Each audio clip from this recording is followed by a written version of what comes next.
que hemos tratado que sea pequeño porque las intervenciones del compañero Fidel ameritaban dejar, por un lado dejarlas todas completas y por otro lado que eran muchas. Entonces tuvimos que trabajar sobre hacer una suerte de síntesis sobre eso. De todas maneras, vamos a comenzar con esta proyección que rescata algunos de los momentos que entendimos que servían para pensar la actividad del día de hoy. Así que les pedimos que se acomoden, tomen asiento, vamos a bajar las luces un poquito más y vamos a proyectar esta edición de la experiencia reciente en la República Hermana de Cuba. ¿Cómo estás, Constanza? Teníamos muchas ganas de verlo. Yo quería decir que tenemos ante nosotros otro tema, así como dice Ramonet de la mercancía, la información como un arma de guerra.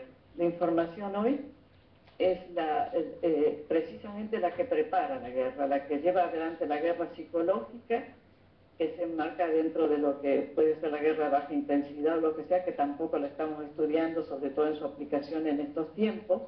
Y creo que la información como un arma de guerra sí es gravísimo que permitamos que se utilice la información, porque en ese caso la palabra mata, es decir, mata. Nosotros sabemos que detrás de toda la preparación de las guerras, como hemos visto recientemente en el caso de Libia o en el caso de Irak, o en los casos que lo hemos visto a lo largo de toda nuestra historia, esto es simplemente una reproducción de lo mismo en estos tiempos con mayor alcance, porque tienen un poder mediático mucho inmenso y tienen mayor alcance.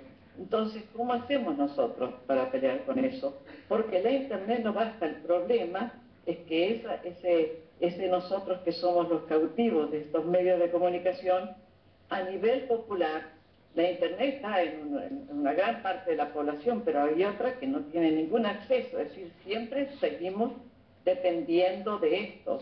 Yo voy a poner un ejemplo, la transmisión de la guerra en Libia, de esa guerra colonial, una de las guerras coloniales, porque estamos ante guerras coloniales, tampoco decimos estos nombres, estamos demasiado silenciosos ante estos hechos y ante las palabras. Yo hablo de un silencio aterrador de la humanidad cuando hay genocidio tras genocidio, es decir, hubo genocidio en Afganistán, genocidio en Irak y genocidio en Libia. Hoy está sucediendo un genocidio en Libia. Recibimos detalles de lo que está sucediendo en Libia y es terrible. Se han acabado poblaciones negras enteras como la aldea de Tahuerga y hay un silencio.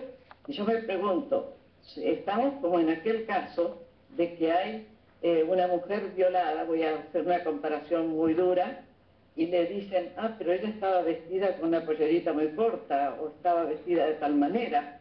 Entonces, en el fondo estamos justificando esa guerra. No puede ser, cabe asumir que estamos en una guerra, ante una posibilidad de guerra, amenazados de una guerra, de una tercera guerra mundial. No estamos en una situación idílica. Entonces, frente a esto, es otro el planteo. El planteo tiene que ser ponernos en la misma situación de que la información es un arma de guerra y nosotros atacar todo lo que sea. Nosotros tenemos que entrar en el ataque, no podemos estar en la defensiva. Y en la defensiva pobremente, porque ni siquiera tenemos medios con que actuar. Yo pongo de ejemplo Telesur, porque si no hubiera estado Telesur, no hubiéramos sabido, como compitiendo con las otras televisoras grandes en América Latina, no hubiéramos sabido nada de lo que pasaba dentro de Libia, no hubiéramos sabido nada del Líbano anteriormente, no hubieran sabido nada los pueblos. Es decir, nosotros tenemos una información, tenemos la internet, tenemos las redes, pero creo que es otro momento, es un momento muy distinto y creo que el silencio de los intelectuales no puede ser más. A ver, Adolfo. Fidel, me alegro mucho de verte, que esté bien, estás hecho un pibe. Y con la fuerza y el ánimo de siempre. No es esa fuerza que alienta no solo a los cubanos, sino a toda América Latina y a muchas otras partes. Yo hago algo, me aliento a mí mismo. Así es. Totalmente lo que necesitan. Me parece muy bien. No, yo lo que se ha planteado quería hacer un pequeño aporte.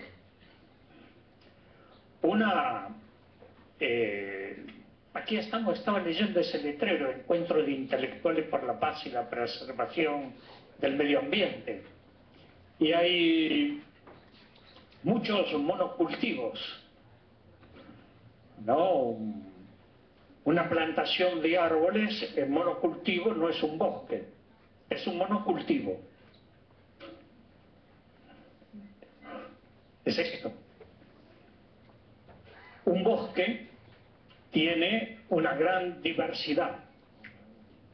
La madre naturaleza nunca generó monocultivos. Nunca generó monocultivos. No, siempre fue de una gran riqueza, una gran diversidad. De todas las especies, hasta del ser humano. Pero los avances tecnológicos, científicos, han desarrollado también lo que es la explotación, donde se privilegia el capital financiero sobre la vida de los pueblos. Yo me voy a referir muy brevemente a cosas que dijo Estela y los compañeros, compañeras que me precedieron en la palabra, en lo que se viene conversando en esta reunión. Y es cierto que los problemas no han terminado, que la humanidad está sufriendo cambios muy profundos, profundos en todas las direcciones. Y la dominación, digo que siempre la dominación no comienza por lo económico, sino por lo cultural. Hay una fuerte dominación cultural. Y también en esta dirección el sistema, que es jodido, pero es inteligente. Es inteligente, sabe cómo manipular. Genera también los monocultivos de las mentes. Y así como en las plantaciones de monocultivos se utilizan los agrotóxicos, en el caso de la soja, el glifosato, también hay tóxicos de la mente. Bueno, comandante, como todos, la verdad, una gran satisfacción verlo también acá, participando de este foro. Y yo, por lo menos, feliz de ser testigo de un acontecimiento histórico. Un desafío, nada menos, entre usted y Oscar Niemeyer, a ver quién llega más lejos. En cuanto a edad, Porque conociéndolo, digamos, si Oscar Niemeyer ha llegado 104 años con la cabeza lucida, usted no se va a quedar atrás. Sabemos que usted va a dar batalla ahí. Así que, y lo necesitamos. Y bueno, el inglés es la lengua franca del imperio hoy. Como en el pasado, el imperio romano, la lengua franca era el latín. Había que hablar esa lengua, y si no, no había posibilidad de salir de la pequeña comarca. Pero tenemos que también tener cuidado, ¿no es cierto?, de dirigirnos a otra gente también. A mí me preocupa que pensemos solamente en Estados Unidos, Canadá, en Europa, y dejemos de lado lo que hoy me no es parece... que todo el mundo estudia inglés, los chinos, los rusos. Yo decía el otro día que los únicos que estudiábamos ruso éramos nosotros. Ya eso es viejo, ¿no? Y ellos estudiaban inglés, todo el mundo estudia inglés, porque ellos impusieron el inglés. Tenemos que tener cuidado al articular toda esta red. Creo que podemos dejar afuera lo que hoy es el epicentro a nivel mundial de la lucha por la emancipación nacional, que es el norte de África y es el mundo árabe. Y creo que nosotros no podemos caer en la destrucción del idioma, que es lo que han hecho ellos. ¿Cuántos idiomas no han destruido en todo el mundo? La UNESCO dice que se está destruyendo a razón de 1 por semana, todavía hoy. Y de milagro no han destruido la UNESCO cuando le pusieron aquel allí de Pekín. Están trabajando en esto, ¿eh? Están trabajando bastante activamente en eso. ¿No es cierto? Yo creo que tenemos que recuperar la herencia de lo que fue, a mi juicio, una de las grandes invenciones políticas de la segunda mitad del siglo XX, que fue la tricontinental. Comandante, hoy necesitamos una tricontinental del pensamiento de vuelta. Esto no quiere decir desentendernos de los europeos y de Estados Unidos. Yo estoy absolutamente a favor de trabajar con ellos, hacer circular nuestras ideas, de que los poderes mediáticos hoy son la industria más concentrada a nivel mundial, más que la industria de las finanzas y más que la industria de los bancos. Eso es prácticamente un monopolio, es un oligopolio con muy pocas partes y en donde es muy difícil penetrar. Yo quería señalar que esto que ellos están diciendo se está recogiendo. Lo primero que hay que hacer es que lo revisen bien y hacer un libro con todo eso. Es importantísimo, porque es la forma de, se lo saben no solo por internet, yo trato de ver lo que cada uno de ustedes quiere decir en un momento que son duras, son difíciles. Y nos preguntamos todos qué hacer. Y yo pienso que hay respuesta. Hay respuesta. Yo pensaba mientras hablaba Ramón y cuando hablabas tú mencionaste Telesur. Estaba pensando en Venezuela, lo que está pasando allí ahora en este momento. Y estaba pensando en Siria, lo que está pasando en este momento. Yo digo que noticias, las de hoy son nuevas, cada día hay noticias que vienen confirmando todo lo que se está planteando aquí. Pero terrible. Además ellos mismos tienen una incertidumbre, no vayan a creer que ellos controlan. Ellos tratan de imponer cosas, pero no controlan. Lo más peligroso que tiene el Medio Oriente, en este momento, y lo decimos, es que nadie controla lo que puede pasar allí. No lo sabe nadie. Ni el presidente de Estados Unidos, ni Planeta, ni Netanyahu, nadie lo sabe. Porque cada uno tiene su idea. Hoy apareció un cable que estaban probando unos armamentos antiaéreos que han hecho en colaboración con Estados Unidos, como diciendo, si los iranios lanzan algún ataque, se va a neutralizar. Están midiéndolo todo y se han acercado a un límite que un pasito más y lo rompen. Nosotros nos damos cuenta porque hemos vivido situaciones. Cuando, se sabía mucho menos, cuando la crisis de octubre. Si tú analizas la crisis de octubre ahora, tú notas un cambio. Entonces, ¿qué? Entonces la OEA condenándonos a nosotros, condenándonos y admitiendo todo lo que ocurrió en Guatemala, en Chile, en Cuba. Entonces, era peor, lo sabíamos unos pocos. Ahora, por lo menos, lo que está pasando, lo sabe un grupo selecto de intelectuales compartidos. ¿Qué criterio había entonces? Se dividían por aquí, por allá, y está todo el mundo pensando con libertad, pensando qué hacer, cómo hacer. Pero no estamos desprovistos de recursos. Y ellos debemos saber que lo peligroso, que ellos están peor, ellos controlan menos todavía las fuerzas y los fenómenos que han desatado. Y es lo peligroso. Pues nosotros nos preguntamos, ¿qué tiempo tenemos para arreglar? Antes nadie se preguntaba qué tiempo disponía para eso. Y hoy es lo primero. Se nos preguntaba ante una situación que no.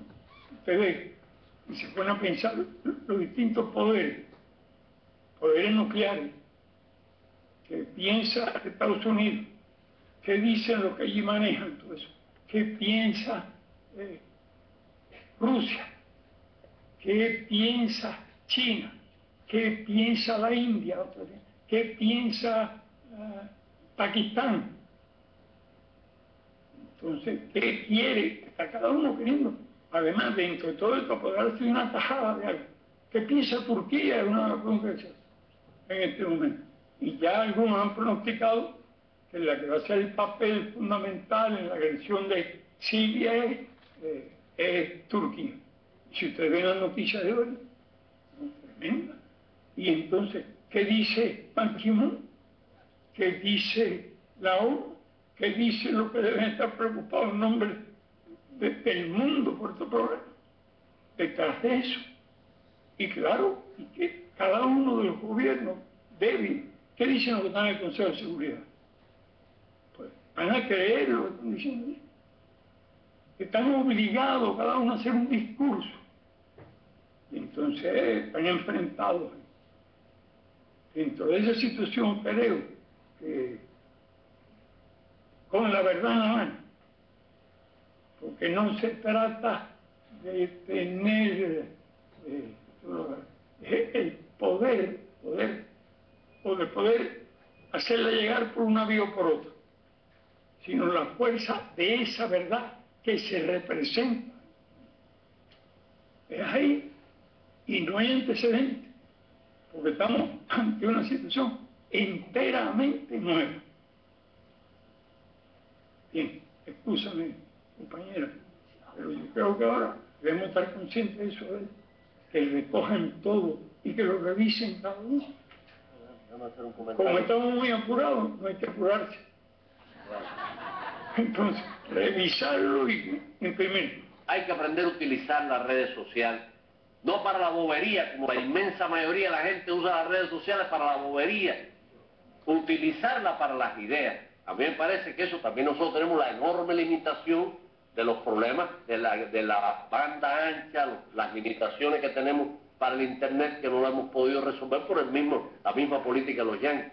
Ahora, a mí me parece, Estela, que la gente no está apática ni está en silencio, pero que sencillamente estamos cercados por esas grandes corporaciones mediáticas que no colocan nada en la agenda que vaya contra los intereses hegemónicos, no la colocan y nunca colocan un desmentir. Ahora mismo mintieron con respecto a un hombre que muere, un preso común, que lo reclutan aquí, un hombre de contramaestre, lo reclutan antes del juicio, que le había pegado a la mujer y había tenido una acusación, ¿no? Y se había enfrentado a los policías y como el hombre, antes del juicio lo recluta la contrarrevolución y hasta inventan una huelga de hambre y de pronto teníamos un mártir ahí. Y el PP y el gobierno de Chile y algunos gobiernos europeos aparte del PP pronunciándose los derechos humanos en Cuba y ese mártir. Y entonces nosotros publicamos todo publicamos hasta los partes médicos, los detalles, las declaraciones de la familia del tipo. Ahora nadie publica un desmentido, nadie te publica un desmentido. Lo que quedó como titular fue que en Cuba había muerto un mártir por sus ideas, una persona realmente muy primitiva, violento, un preso común y de pronto lo convierte, pero nadie... Si lo publica no tiene importancia. Pasa así, una rayita, un cable, y son muy sutiles en la experiencia de que cuelan y a veces para dar sensación de objetividad te ponen una noticia del adversario que lo hace, pero todo el mundo ve Telesur y ve la seriedad con que trabaja y sabe que tiene un país que por lo menos puede poner unos satélites en el aire y llegar aquí y allá y que no tiene propaganda realmente. Hace un poco de propaganda, no a la otra cosa, sino al programa tal que va a salir tal día, tal cosa. Bueno, uno tiene vicio de oírlo y tiene que dejarlo porque tiene que hacer otras cosas. Pero está oyendo cuando están hablando, tienen fotografía, tienen imagen, han estudiado el problema y se oye cada vez más. Basta una, porque es una excepción. Ahora tratan de evitar que se pueda oír en tal lugar, que no se oiga en Perú. Y si se oye en Perú, que no se oiga en Brasil. Y si se escucha en Brasil, que no llegue a tal punto, a tal estado de Brasil. Anda lidiando por todo eso. Y entonces, pero es un buen ejemplo, porque pero tal servicio, uno lo conoce, porque lo está oyendo mucho y sabe cómo piensa. Esa gente decía que en la reunión anterior, cuando presentaron el libro, vino un muchachito ahí que dio la palabra. Y pues una de las cosas que me impresionó a todo el mundo, el que dijo, entre otras cosas, dijo que estaba estudiando literatura e historia, porque iba a sustituir a Leal. Yo se lo mandé en un libro que le mandé a leer. Digo, cuídate de fulano, que dice. Pero eso me impresionó a la gente, ese muchachito hablando. Y después, por la televisión apareció Camilo, porque se cumplía un aniversario, creo que es del nacimiento de Camilo. Iba a cumplir no sé cuántos años. Y entonces, que hablaba de su conducta en la escuela, por allá donde vive. Y estaba hablando, incluso había recibido premios y todo. Creo que tenemos la base, porque en Cuba había 6.000 médicos cuando fue la revolución. Pero eran médicos graduados. Y nunca ejercieron la práctica en ningún hospital. Y aquí ya desde el segundo año, los muchachos ya están yendo a los hospitales. Llegan a adquirir un conocimiento, de verdad. Hay como 80.000 médicos actualmente, y desde luego lo que un poco de médico puede hacer. Nosotros no estábamos buscando ni competencia, ni publicidad, ni propaganda. No que estaban en Haití, veíamos en Haití. No que en otros países latinoamericanos. En África lo damos. Y así se fue creando la tradición. De los primeros que fueron, cuando Argelia luchaba contra los franceses.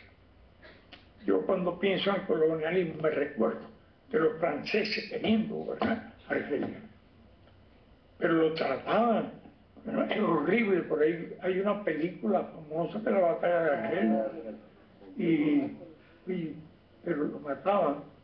Hay uno, todavía el presidente Bouteflika, Boumediene entonces, estaban luchando en el frente de él, y nosotros le mandamos hasta cañones de lo que tenía aquí que nos vendió.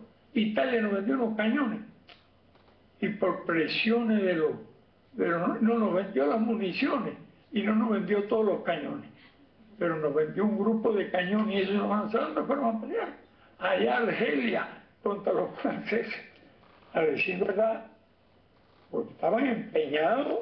Había una gran colonia. Bueno, no hace mucho, una anécdota, recibí unos dátiles y un aceite de olivo, y estoy viendo, y unos vinos. Los musulmanes no producen vino, pero los argelinos son unos musulmanes a los que lograron producir un vino fuerte. Después le quitaron el mercado, le hicieron como nosotros con el azúcar, nos quitaron el mercado. Entonces, el que estaba allí, lo que estaban los gobernantes argelinos que ya había triunfado, mandaban barcos llenos de vino, la bodega lleno de vino para la URSS. Que la verdad es que los vinos, los vinos que producían, los soviéticos producían un buen vodka, pero los vinos no estaban lejos de ser muy buenos. Y estos produjeron un vino fuerte que lo mezclaban los franceses con el vino de ellos. Y ya casi todos los años mandan un poquito. Yo me ponía a pensar, pero mira, el dátil los dátiles que tienen, y eso es lo que exportan. Y allí tenemos médicos, allí empezó la tradición, que nosotros le mandamos, y teníamos muy poquito de los poquitos medios que tenían los que no se fueron para Estados Unidos, porque aquí no tenían ni empleo, ni sabían mucho de medicina, esa es la verdad, aunque había un grupo como siempre de médicos, ejercían la medicina privadamente.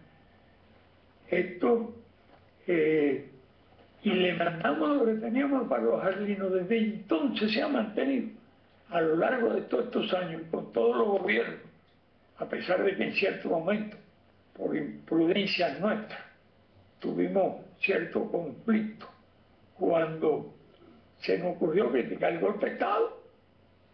Y yo, ¿para qué demonios? ¿Para qué nos metimos en el lío de estar criticando el golpe de Estado? Pero nos sentíamos tan familiares con ellos que... Y estaba, el que está el presidente hoy, estaba entre los criticados, porque estaba Boumediene, estaba Bouteflika. Después, y teníamos mucha amistad, pero cuando le dieron un golpe de Estado, nosotros inconformes con el golpe de Estado que le habían dado a Benbela, entonces hicimos una crítica.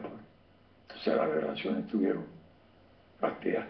Nosotros digamos a los del Polisario, allí, ayudamos a Argelia cuando Marruecos lo invadió.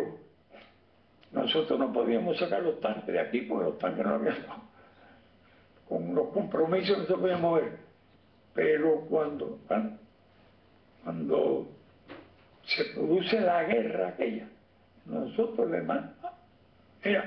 le mandamos tanques de lo que teníamos con tripulantes y todo a los argelinos y impedimos que los marroquíes, bajo las instrucciones de Francia, ocuparan una parte de Argelia que estaba desarmada y lo mandamos a los tanques. Nosotros íbamos a los sirios, le mandamos, nos pidieron aviadores, no teníamos, le mandamos un batallón de tanques y los tanques, tenían los tanques, una tropa allí que estuvieron frente, no hubo combate, pero estuvieron en la primera línea allí en la altura de Golán. Bueno, eso forma parte de la historia de las cosas que la revolución hizo desinteresadamente. ¿Sabe cuál fue el precio? Que nosotros para ir a la URSS, cuando todo el mundo rompió, teníamos que hacer escala en Marruecos. Marruecos era además el principal comprador de azúcar de Cuba. Entonces nosotros ayudando a los argelinos en la guerra contra Marruecos. Los marroquíes que hacían un cuscús con garbanzo realmente muy bueno, hay que reconocerlo, pero una vez lo invitaron los marroquíes, o sea, nos dejaron de comprar el azúcar, nos compraron como 300.000 toneladas, en esa época era un fenómeno, ya los yanquis no nos compraban, y allí aterrizaban nuestros aviones británicos que tenían como 20 años. Hay que decir que los ingleses producían buenos aviones, entonces esos eran los británicos de hélice. Con eso le mandamos la primera ayuda a Angola en los aviones británicos cuando estaban cerca de tomar la capital. Ah, caramba. Allí estaban pegados a la capital.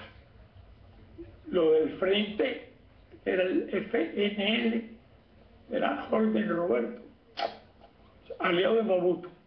Ya Mobutu había hecho su fechoría, habían matado a Lumumba, lo asesinaron, Mobutu se hace jefe, el aliado de los yanquis, y en esa guerra fue del diablo. Pero estoy hablando de las cosas que nosotros hacíamos y no buscando protagonismo. Pero lo hicimos con los médicos, lo hicimos con los soldados. Claro, eso fue motivo también de ciertas contradicciones con los soviéticos. Por medio se había producido la crisis de octubre. Si nosotros estuvimos cerca de lo más próximo al estallido de una guerra nuclear. Sabemos porque lo vimos. Tiene su historia, no la voy a repetir. Pero se creó una situación tremenda, y Khrushchev se había portado con nosotros excelentemente bien. Cuando nos quitaron la cuota, nos compró el azúcar. Cuando nos quitaron el combustible, sin combustible, eso habría liquidado a los soviéticos. Nosotros habíamos muerto decididamente, no nos íbamos a entregar. Y le habría costado caro a los yanquis, no le quepa la menor duda, porque teníamos cientos de miles de armas, gente que sabía usarla y una tradición. Ellos no tenían mucha experiencia en las cosas guerrilleras. Esa es la verdad. En aquella época la aprendieron después en Vietnam. Cuando el Nixon le dijo a Henry Kissinger, ¿por qué no tiran una bombita de esa? Henry, le propuso tener una bombita en Vietnam. Pero ahí fue donde adquirieron al precio de 55.000 muertos. Usaron el agente naranja. Entonces, nosotros cooperamos lealmente, le ayudamos a la ruta Ho Chi Minh. Ya se había producido el golpe de Estado en Chile y un azúcar que un barco allí a cañonazos querían que desafió todo eso trajo. Estábamos nosotros en una conferencia de los no alineados por allá, visitamos Argelia y el azúcar, lo que valga el azúcar es salvarlo, se lo vamos a dar para comprar equipos, de eso sí sabíamos, de los equipos que servían y no servían, para la ruta de Ho Chi Minh. Perdóname que haga esta historia, le quiero decir que no parte de ideas, de ilusiones, sino de experiencia. Porque nosotros tenemos parte de experiencia y de una política honrada. No quiere decir que exenta de errores, no, muy lejos. Pero que fue una política honrada, carta cabal, eso no hay la menor duda. Y creo que sin eso no había podido resistir este país. Porque después todo eso del cual nos habían ayudado ellos, a comprarnos el azúcar, a pagarnos más precios, a suministrarnos el combustible, nos quedamos con los camiones soviéticos que gastaban. Ellos no tenían donde guardar la gasolina. Y entonces la guardaban en los camiones, la usaban. Porque usaban muchos productos pesados, el fuel oil. Pues, bueno, hubo un país en el mundo al que le sobraba la gasolina. Y hoy lo que hay países en el mundo llenos de automóviles de todo tipo, gastando gasolina diestro y siniestro, con lo cual han agotado la que la naturaleza produjo durante cientos de años. Durante cientos de millones de años, no cientos de años, cientos de millones de años. Bueno, no consigo la sociedad del automóvil. Todavía la del ferrocarril. Ahora es que Obama está descubriendo que hay que hacer ferrocarril igual que están haciendo los chinos. Porque tú es un modelo. Unas plazas enormes y unos cuantos edificios allí. En las plazas esos son los empleados del Pentágono, que tienen que caminar 60, 70. Viven para el automóvil. Que la gente se ha convertido en esclavo del automóvil, manejando para arriba y para abajo, limpiando, pagando la gasolina. No se sabe lo que desperdician entonces. De manera que las ideas que defendemos, bueno, le estoy explicando con motivo de lo que se discutió ahora, han partido de la experiencia, no son simplemente imaginarias, sino que la hemos vivido y por eso tienen algún valor, porque parten de la experiencia, en realidad. Perdóneme ustedes. Vicente Batista, acá. Primero voy a reiterar lo que se ha dicho toda la tarde. Estoy pero contentísimo por la salud del comandante. Yo recibo semanalmente las reflexiones, comandante, que usted manda.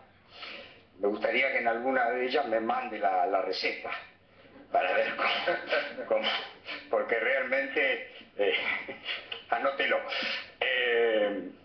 Bueno, de esas reflexiones quiero hablar, porque quiero volver al principio, a lo que se habló de Internet, de las redes sociales y todas estas cosas. En una de esas reflexiones, usted ha dicho, sin embargo, hoy tenemos que culparnos todos de que lo que sepamos y nada hagamos por tratar de remediarlo. Hoy se ha visto que nosotros sabemos ya lo que son las redes, lo que es Internet, lo que es la prensa hegemónica, pero creo que en alguna manera tomamos cierta actitud de temor ante Internet, ante que nos están espiando. Sí sabemos que nos están espiando. Es más, a mí me gustaría que las reflexiones que usted manda las lean el enemigo también, hasta de pronto hasta podemos conquistar a alguien con un poco de inteligencia.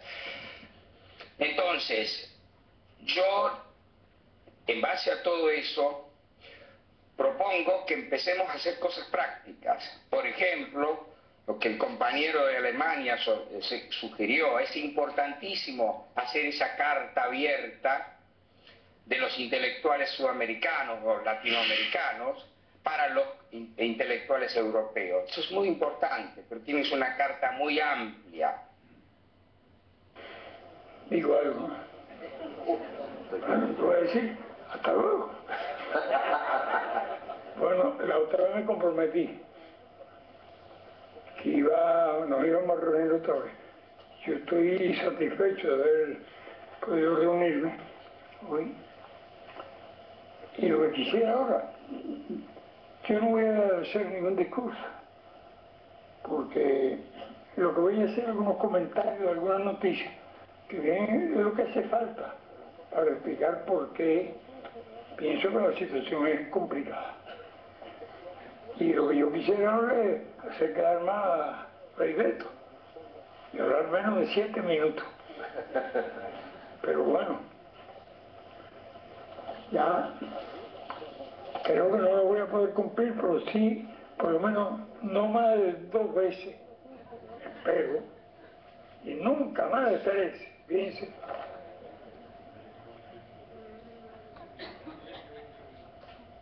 ¿Se da cuenta?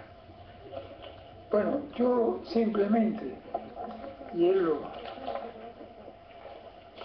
un poco de noticias, pero aquí uno lee todos los días. Ahora, vean esta: los avances de la neurociencia podrán ser aprovechados por las Fuerzas Armadas y en un futuro se podrán conectar armas directamente al cerebro de los soldados y crear fármacos que mejoren el rendimiento de las fuerzas amigas y que aplaquen el de las fuerzas enemigas. Estas son algunas de las aplicaciones que, según la Royal Society, Sociedad Real de Academia de Ciencias del Reino Unido, se esperan lograr gracias al entendimiento que ahora se tiene del cerebro humano. Esta noticia de la BBC, procedencia inglesa, que se pueden dar el lujo de la segunda potencia colonial, padre del actual imperio, de decir las noticias. Que no inventa noticias, recoge las que hay. La BBC, porque hay que ver también quién dice algo, ya que cada una tiene su nivel de seriedad. Entonces, someter a los individuos durante el proceso de reclutamiento a escáneres cerebrales para elegir aquello con las mejores capacidades según lo requiera la tarea. Quizás una de las aplicaciones más sofisticadas de esta nueva tecnología será poder conectar directamente el cerebro de un soldado, sus armas o drones, sus armas o drones. El cable abunda en todo eso. Si alguien se interesa, puede buscarlo el martes 7 de febrero del 2012. BBC. Ahora, Obama está en una situación que ni puede irse ni puede quedarse. Si se va de Irak, entonces se encuentra con un gobierno que no es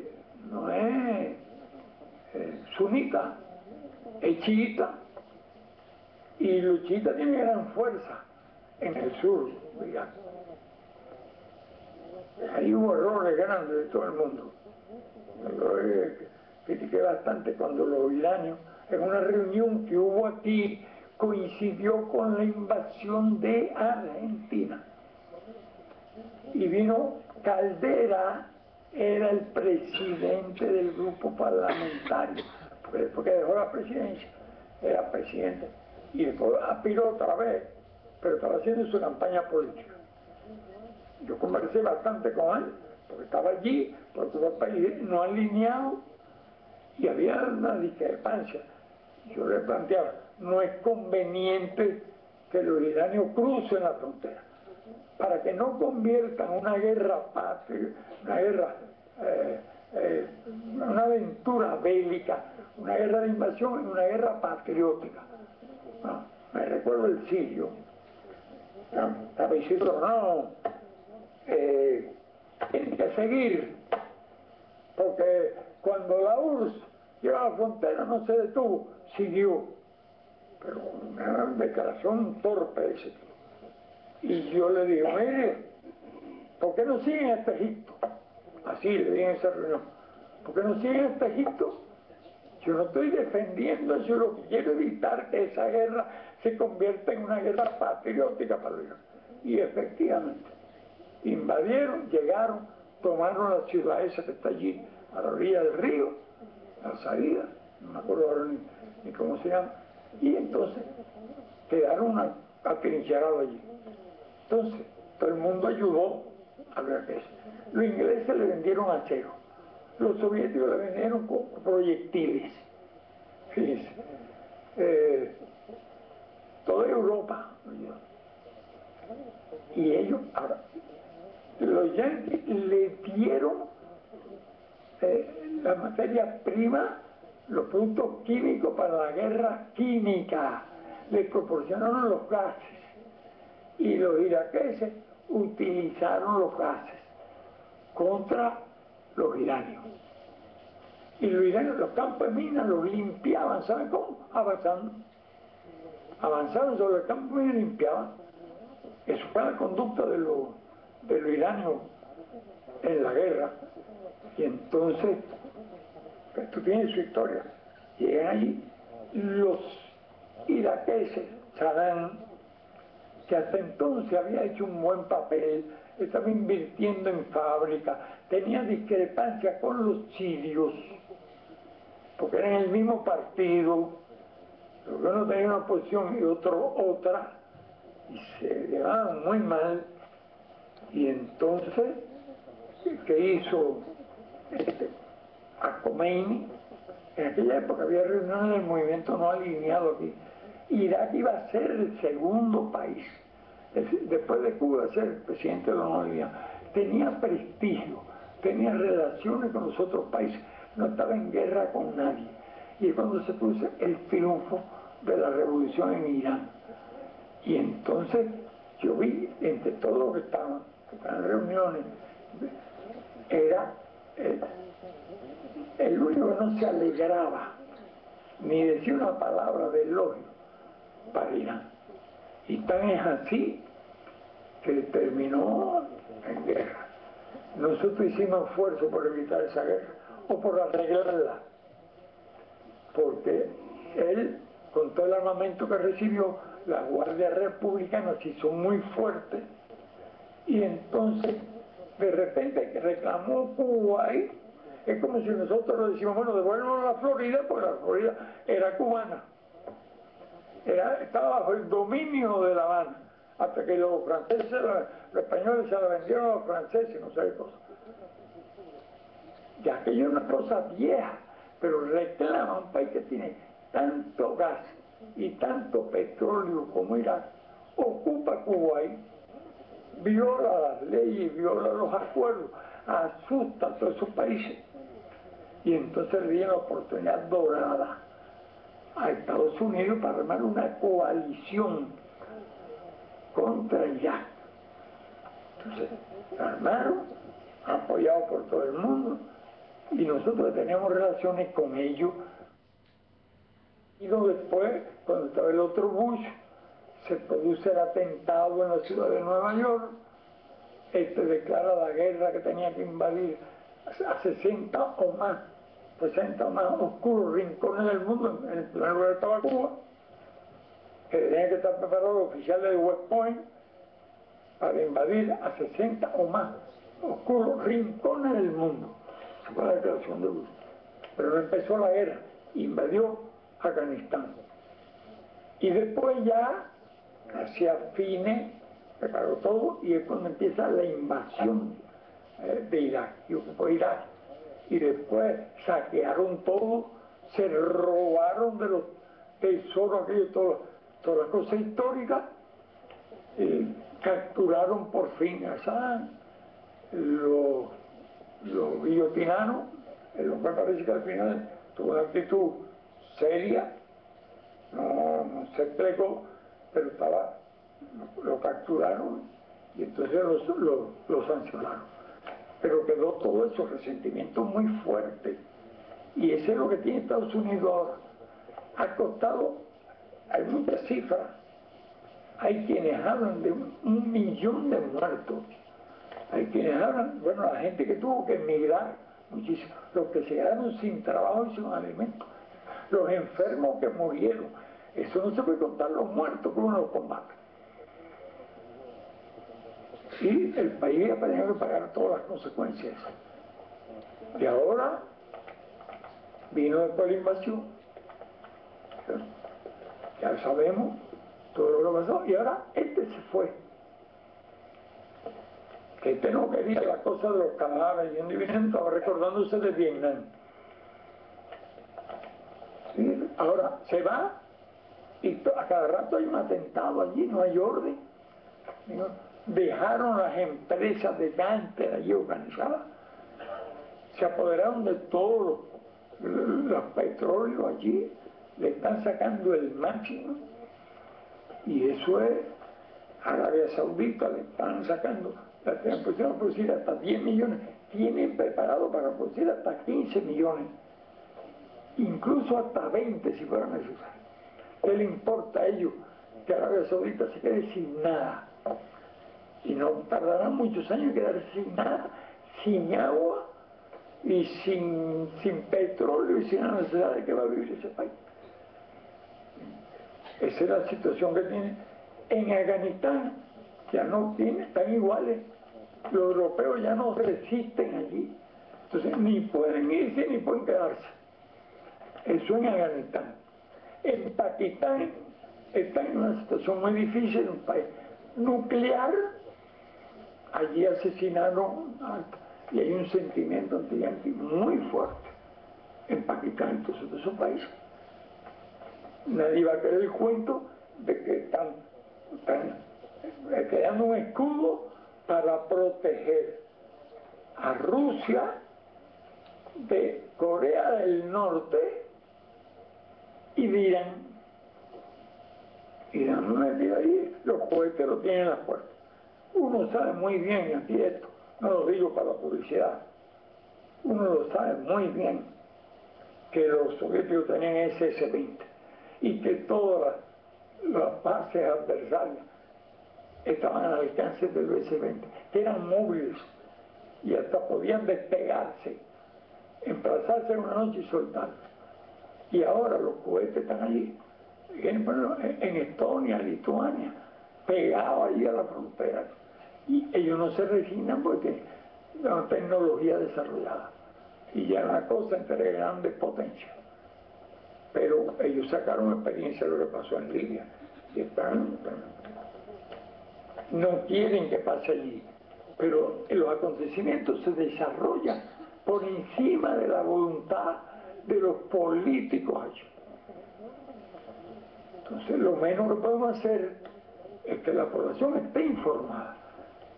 Yo desde que llegué planteé que hiciéramos el libro, los artículos de ustedes, lo que ustedes piensan, lo dicen, que no es lo mismo un manifiesto. La gente duda mucho, si hay una coma con lo que no estoy de acuerdo,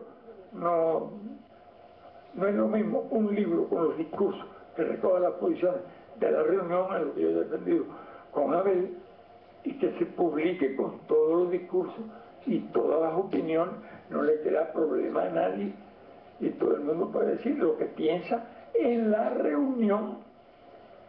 Es lo que yo te lo estaba diciendo a ver, y desde que llegué he estado pensando en eso, que lo mejor es recoger esos discursos y darle una publicidad y ayudar a que la gente comprenda. Me hicieron la pregunta aquella que yo pensaba. Yo no quiero desanimar a nadie, pero puedo decir que es muy difícil. Es realmente muy difícil. Y digo una sola cosa, Si uno supiera que el mundo va a durar 10 años, está en el deber de luchar para hacer algo. Si usted le dice, mire, esté seguro que se acaba el planeta y se acaba la especie y se acaba todo. Entonces, ¿qué va a hacer? Ponerse a llorar. Yo lo que creo que hay que luchar es lo que hemos hecho siempre. Y los hombres, ¿por qué luchan? Luchan por algo. ¿Y por qué dan la vida por algo? Bueno, pues luchando tenemos los verdaderos revolucionarios, ¿no? Pero los pueblos también no pueden estar tan... Yo estoy seguro, porque conozco mucha gente que cuando se les explica esos problemas, los entienden. Y es lo que podemos hacer, es lo que yo sugiero que se haga, y no nos dejemos llevar por el pesimismo, porque es nuestro deber. De todas maneras, yo mencionaba a Freire, que me dio el primer libro de Hawking, de la gran explosión de hace 17 mil millones de años.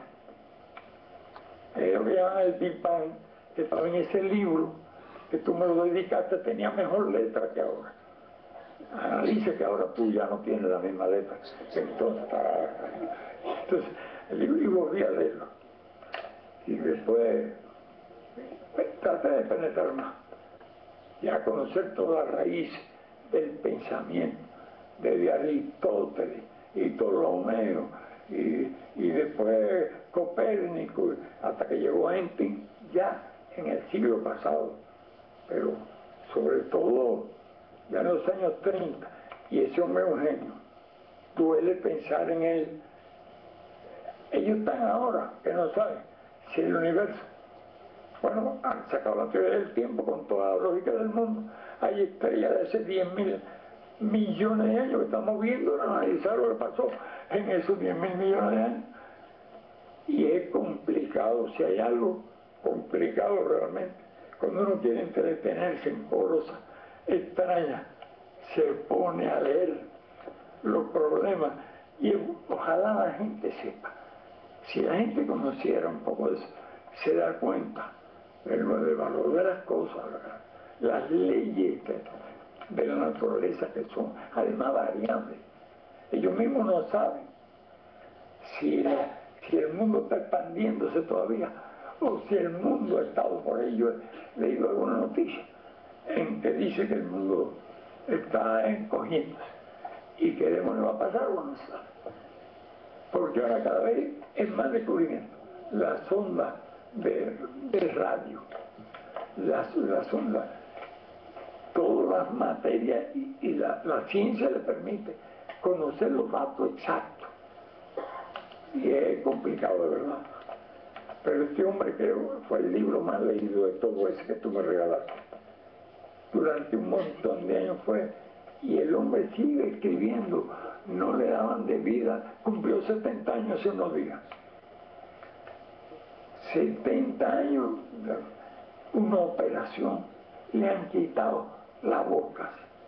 Yo no conozco a nadie que tenga el mérito que tiene ese hombre, del libro que tú me regalaste. Entonces, cuando la gente esté muy aburrido de todo esto, si le dan un poco de material de eso, entonces se puede entretener. Algunos, yo a veces me pongo le dedico el tiempo a eso. Y quiero decirle otra cosa.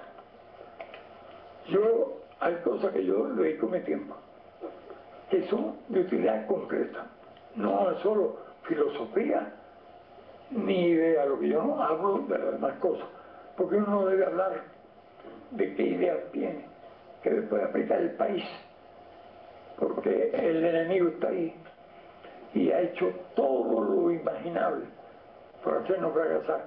Introdujo plagas en la caña, en el café, en el tabaco, bueno, en la papa, donde quiera. Acudió a la guerra, a los cerdos, la peste porcina. No metieron lactosa porque no se atrevieron, se tienen que ver eso tampoco. Pero todo eso tiene antídoto. Tenemos una caña ahora que es mecanizable, que es todo. pero hay cosas en que uno estudia y analiza, ¿no? No es que tome decisiones. Yo no tomo, hago las cosas que debo hacer y bueno, los valores que debo defender, ayudando a la unidad y todo lo que es lo importante. Es mucho más importante lo que nosotros podemos hacer de lo que se imagina nuestro enemigo. Así te lo digo, mucho más. Y dedicamos tiempo a eso, no solo a filosofar o a estudiar las leyes del universo, sino a cosas concretas. Un poco más adelante, un día, no me atrevo a prometerle nada a usted, pues después me esclavizo, sin tomarlo como porque todo el mundo habla, vive tanto y más cuando, pero nadie puede asegurar, mientras más años, las posibilidades van disminuyendo.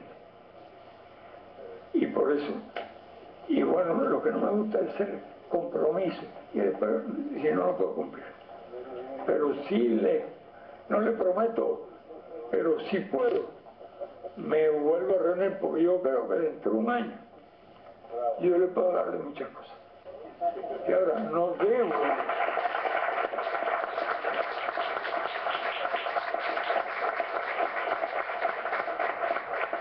Les pido perdón por el tiempo que he robado.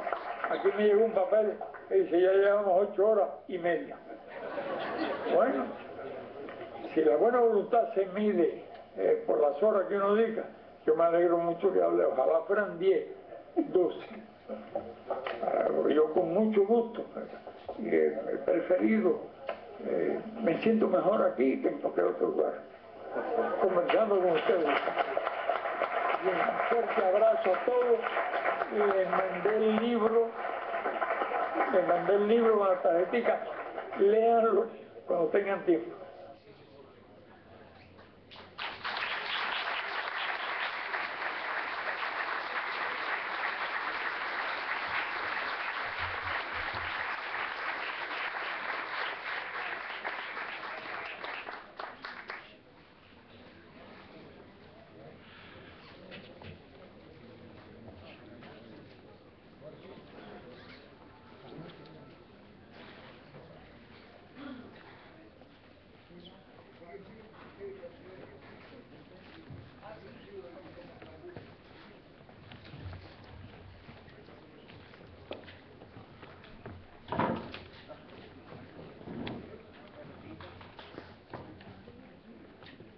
Compañeras, compañeros, mientras se van acomodando nuestros panelistas, les pedimos por una cuestión de organización del espacio que aquellos que estén en los pasillos tratemos de ubicarnos en algunos asientos que van quedando libres y que tratemos de organizarnos de manera tal que nuestros compañeros con algunos años más tengan acceso a los asientos y los que tenemos algunos años menos, o se sienten con algunos años menos, sean esos asientos y vamos dando una mano entre todas y todos.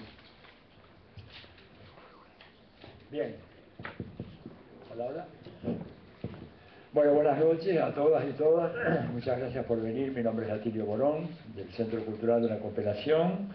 Tenemos esta noche la presencia del embajador Jorge Lamadrid Mascaró, del embajador de Cuba.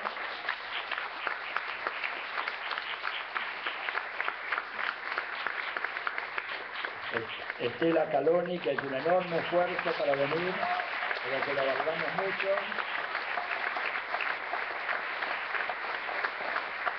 El escritor Vicente Batista, con nosotros también.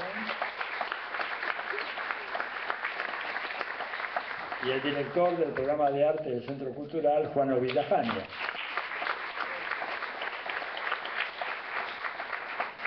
Bien, primero que nada, agradecerle a todos ustedes y le vamos a pasar la palabra al embajador Lamadrid para que, bueno, diga lo que quiere decir después de haber visto el video y seguramente con muchas otras informaciones que tal vez quiera compartir con nosotros. Jorge.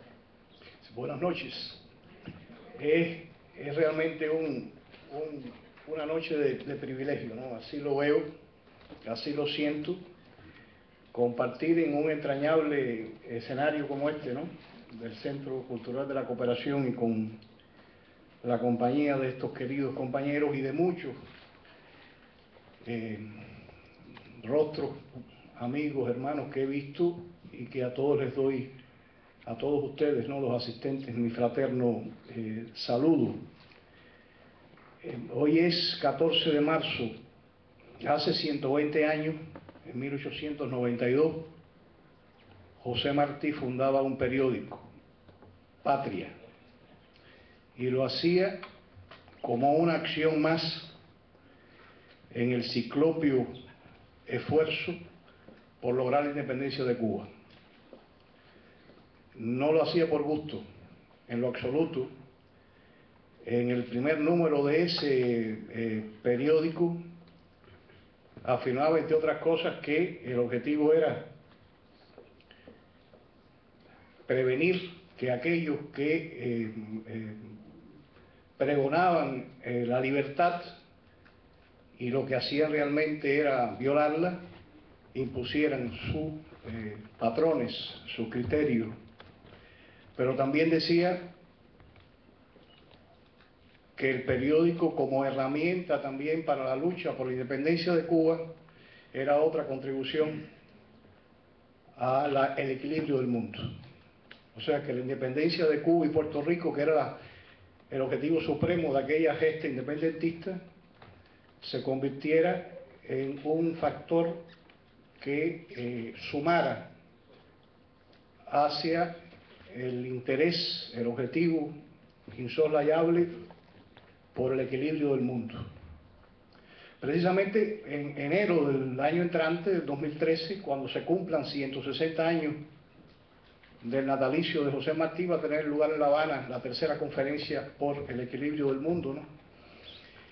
Y desde ya, con toda satisfacción, con un compromiso real, ¿no?, que también parte del privilegio de este encuentro de hoy y que lo tiene muy en cuenta, ¿no?, los convoco, los invito a ese evento. No era por gusto esa utopía, ese esfuerzo por lograr el equilibrio del mundo. Y es que hoy, 120 años después, está en su peor estado, en su peor momento, ese equilibrio que no es tal, que no ha sido posible conseguir, y el mundo se debate hoy en ese desequilibrio insoportable que genera peligros mortales como este, que amenaza la paz mundial, que amenaza al medio ambiente o a la propia, por esas vías horrendas, supervivencia del ser humano. Es esa la razón por la que considero realmente esta noche de privilegio, ¿no?, y compartir con ustedes en este emblemático escenario esta experiencia que es otra acción, es la continuación 120 años después de esa lucha que no ha cesado, de esa aspiración humana, genuinamente humana, legítimamente humana, por preservar el medio que vivimos, el planeta, el único con que contamos, y que nuestros hijos y nietos disfruten, sean capaces de vivir en un mundo de paz y de bienestar. Este encuentro en La Habana es otro paso en ese sentido, es una contribución real desde esa lucha inclaudicable que nuestro comandante Fidel Castro, el más preclaro intérprete del ideario y la doctrina martiana, ha continuado a lo largo de toda su vida, ¿no?, su ya larga vida de 85 años, convocando y organizando y compartiendo, sobre todo porque han visto ustedes la humildad de sus palabras y la forma en que, y no voy a extenderme en eso, por supuesto, son solo unas palabras de introducción, por favor, pero que realmente la noche motiva, ¿no?, a compartir esos sentimientos con ustedes, porque aquí están los protagonistas de ese encuentro excepcional que con una enorme sencillez y sobre todo un compromiso inalterable se protagonizó hace apenas unas semanas en La Habana, y de la cual hemos tenido este generoso y difícil edición, ¿no?, de un evento de más de 8 horas y que hemos tenido la posibilidad, el privilegio de acá en Buenos Aires compartir con ustedes, ¿no? Es un lanzamiento del texto Encuentro con Fidel por la paz y por el medio ambiente, la preservación del medio ambiente, que se está realizando en varias capitales simultáneamente, ¿no? De eso se trata, de cuando Martí creó el periódico Patria, porque no confiaba en los medios que no iban a trabajar por aquel afán independentista de nuestro país. Él tuvo que crearse las condiciones y crear un periódico para que fuera el instrumento, una herramienta más en esa lucha. Esa es la esencia misma de lo que hoy nos convoca, ¿no? O sea, movilizarnos, alertarnos, incorporarnos, comprometernos todos a que realmente esos afanes de un mundo mejor y de que se preserve la paz y el medio ambiente sean una realidad. No para nosotros, para nuestros hijos y nuestros nietos, ¿no? Repito, es un privilegio estar aquí con ustedes hoy, es una noche que la considero de privilegio y me detengo aquí, aunque hay, repito, sentimientos y emociones que me gustaría compartir con ustedes. Tendremos otras posibilidades, pero los protagonistas de ese encuentro seccional están aquí, a los cuales abrazo y saludo, y en especial a Estela, que ha venido medio matunga, y aquí está para compartir con ustedes en un enorme ejercicio de compromiso y de militancia, ¿no?, que todos saludamos y queremos. Muchas gracias.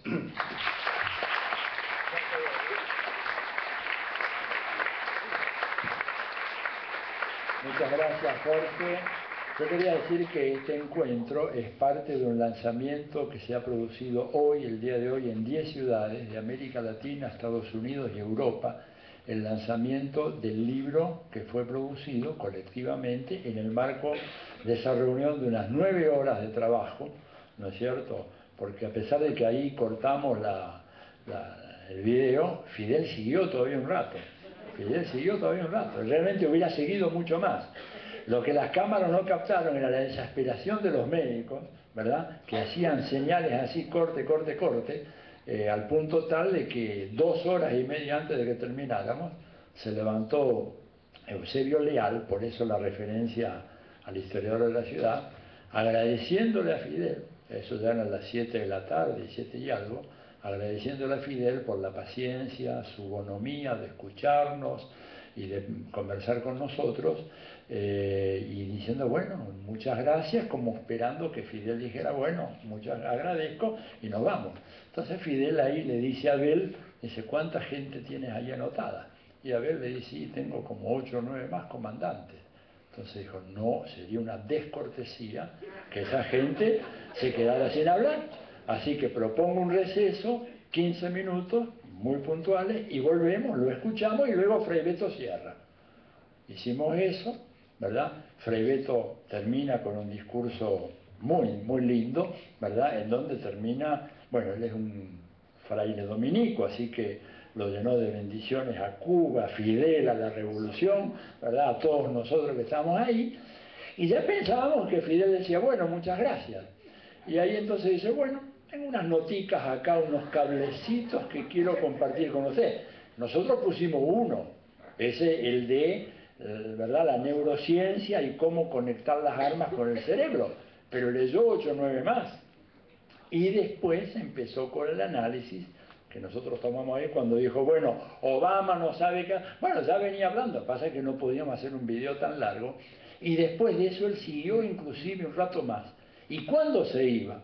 Cuando se iba, y ya se armó una especie de parapeto entre los médicos, los enfermeros y los guardaespaldas, un poco ahuyentándonos a nosotros, muchos de los cuales queríamos saludarlo, y Fidel se iba yendo caminando y miraba hacia atrás como diciendo, vengan y seguimos, y los enfermeros y los médicos nos hacían así, váyanse, porque ya a esa altura eran las 10:30 de la noche y esto había empezado a la 1:15 de la tarde.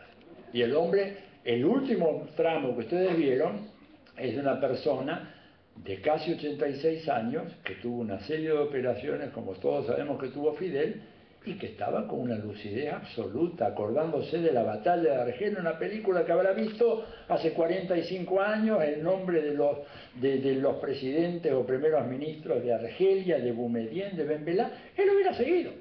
Por eso digo yo que nunca lo vi después de la operación tan bien como ahora. Bueno, pero el libro se lanza en formato digital, ya está disponible. Los que lo quieran bajar entran en Cuba Debate y lo pueden bajar, y se está haciendo un esfuerzo para sacar una edición en papel que ya salió hoy en Cuba, creo que salió también en Caracas, y vamos a tratar de que en tiempo razonable lo tengamos también disponible aquí en la Argentina. Bueno, Juano, todo tuyo. Bueno, muchísimas gracias.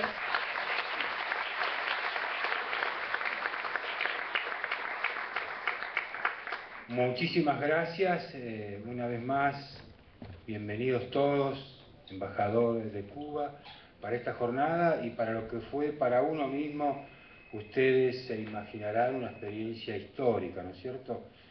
Yo tuve la oportunidad de tener un primer encuentro con Fidel cuando él estuvo acá en Buenos Aires, ustedes recordarán aquella hermosa y maravillosa jornada en el discurso que Fidel Castro dio en la Facultad de Derecho y que nos tocó muy de cerca el acontecimiento.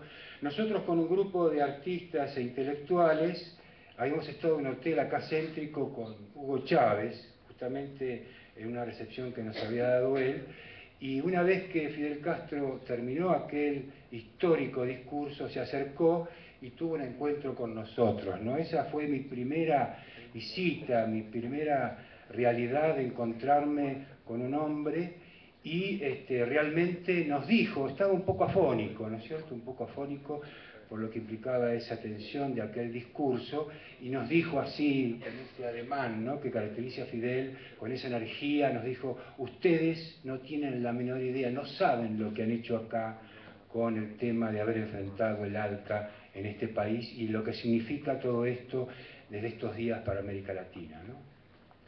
Bueno, tuve la oportunidad de volver a encontrarnos con este encuentro de intelectuales en La Habana, y uno ahí volvió a encontrarse también con el gran estadista, ¿no?, con el hombre también, un hombre lúcido, inteligente, profundo, que, como ustedes pudieron observar, puede abordar todos los temas magistralmente, ¿no es cierto?, todos los temas magistralmente, desde el problema ecológico, los derechos humanos, la extracción de níquel, la minería, todo como una aventura teórica, como una aventura política, como un relato de gran emoción, de comunicación a todos los que estábamos allí.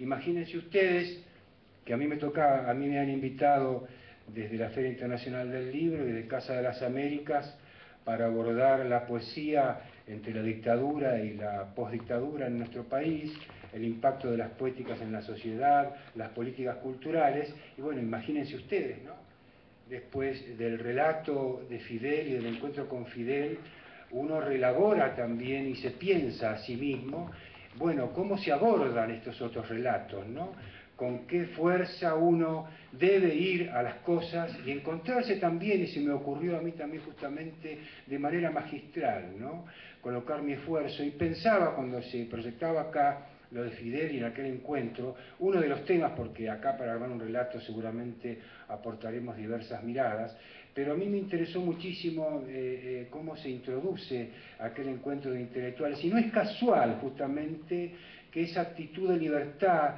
de acto magistral que le da Fidel a las cosas, sean transmitidas así. Y no es casual que Ignacio Ramonet, en la apertura de ese encuentro de intelectuales, planteara el problema de Internet, que era algo que estaba, ustedes pueden haber advertido, allí instalado, ¿no es cierto? Y él dijo que, en esa oportunidad trato de recordar, que dijo que el planeta medios de comunicación, había sido impactado por un meteorito. Ese meteorito era Internet.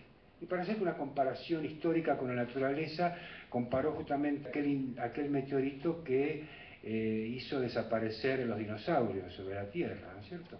Y después dijo que el ecosistema está impactado y que este meteorito está destrozando los diarios, escritos en soporte papel. Por supuesto, planteó que los diarios, aquellos que representan a los medios concentrados, siguen existiendo y que siguen existiendo como partidos políticos, ¿no es cierto?, que imponen las ideas del neoliberalismo, las ideas del capitalismo en el mundo. Es interesante porque en la lectura que me tocó hacer a mí desde el lugar en que yo estaba invitado y haciendo un pequeño desplazamiento, habría que decir también que Internet ha generado un nuevo tráfico de la mercancía. Existe un nuevo arsenal de la mercancía que incluye a las imágenes, a las metáforas, a los símbolos, a las palabras. Nosotros seguimos aceptando, y yo personalmente creo en la potencia de uso ineludible que tiene el arte, que tienen las metáforas, que tiene la poesía, indudablemente, ¿no es cierto? Eso sigue existiendo, esa potencia comunicativa, afectiva, crítica, transformadora. Pero yo creo que también es fundamental empezar a dar cuenta del valor de cambio, ¿sí?, que tienen las imágenes, las metáforas, las palabras, en este nuevo tráfico de la mercancía. Si hace 20 años un grupo de escritores nos juntábamos, yo me dedico a la literatura, me dedico a la poesía, al ensayo, si hace 20 años atrás un grupo de escritores nos juntábamos y a algún colega, ¿no?, se le ocurría decir: che, Juan, tengo un negocio maravilloso, ¿por qué no nos dedicamos a vender palabras? Yo le hubiera dicho: mirá, no lo veo de ninguna manera, ¿no? Me parece, sería para mí realmente asombroso que alguien me propusiera eso hace 20 años. Hoy, uno de los negocios más rentables que tiene el mundo es la venta de palabras. Y la venta de palabras la organiza una empresa como Google, que es un motor de búsqueda, que tiene una bolsa de palabras, que establece valores que tienen esas palabras, y esas palabras se cotizan en un mercado, en una bolsa, y las empresas multinacionales las compran para hacer publicidad. Y cada uno de nosotros como usuario, establece lo que implica el valor. Se transforma uno en un operador de la bolsa de esas palabras, ¿no?, porque se van cotizando según como cada uno tiple determinado tipo de palabra. Con esto quiero ir a decir que justamente el encuentro con Fidel y la maravillosa impronta de estas relaciones con las que uno se asocia en la medida que tiene especialidades y vínculos, en este caso con el arte, con la literatura, decir la importancia que tiene hoy para nosotros, para el pensamiento crítico, para la intelectualidad, para la producción simbólica, la importancia que tiene la soberanía digital, la importancia que tiene la soberanía del comercio electrónico. Y en esta audacia que nos propone Fidel me parece a mí interesantísimo, por ejemplo, disparar ideas, la idea de tener un motor de búsqueda latinoamericano. ¿Por qué no? Pensar en nuestra soberanía, porque Google hace muy bien el negocio, separa muy bien la iglesia del Estado y sabe muy bien incorporar desde esa horizontalidad democrática de altísima participación dónde está la religión y dónde está el negocio.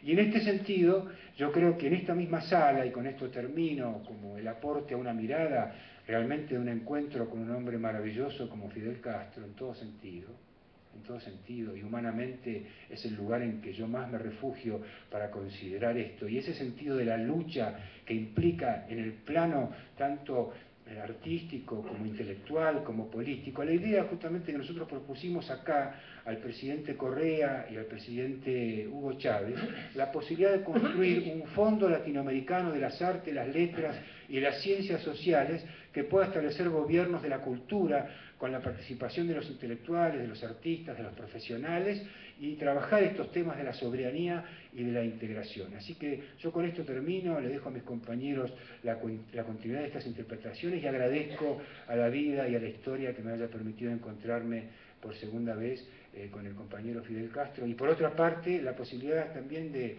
la invitación que nos ofreció Fidel, continuarla en el tiempo, no sé si todas las semanas, pero al menos algunas veces por año. Muchísimas gracias.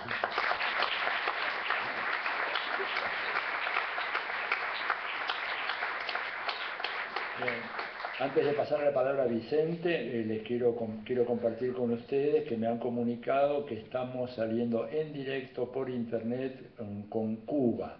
O sea que quiero mandar un aplauso.